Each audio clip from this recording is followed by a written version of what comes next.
स्वराज की शपथ लेने के पश्चात शिवाजी महाराज और उनके मित्रों का जोश और बढ़ गया।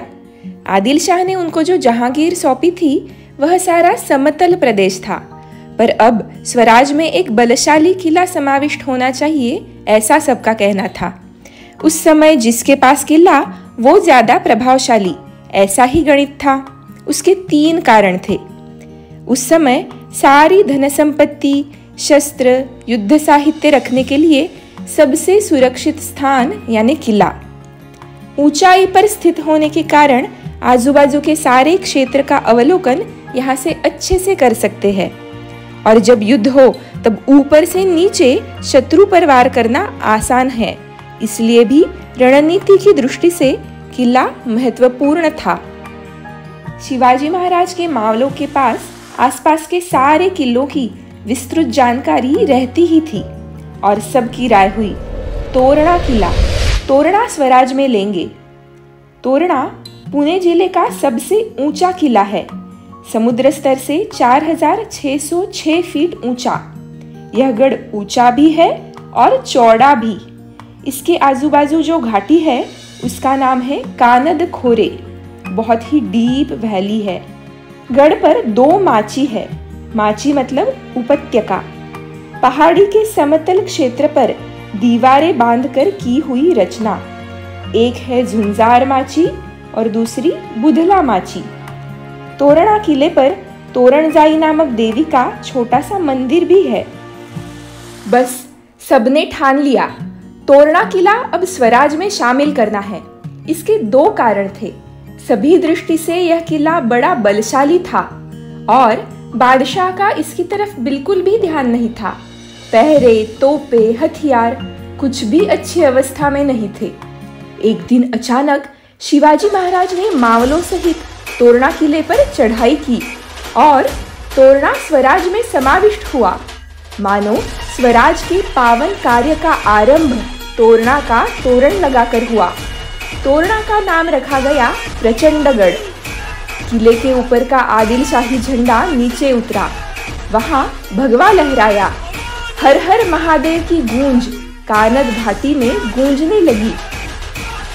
शिवाजी महाराज ने किले का निरीक्षण किया। कुछ स्थानों की मरम्मत करना आवश्यक था। शिवाजी महाराज के साथ मराठा, ब्राह्मण, सबनीस, कारखानीस, पिंडारी, लुहार, महार, हर जाति के गुणवान और निष्ठावान लोग स्वराज के कारोबार में जुड़ गए थे। तोरणा के तटबंदी के काम के समय खुदाई करते करते हंडा भर के धन प्राप्त हुआ। यह शुभ शकुन है।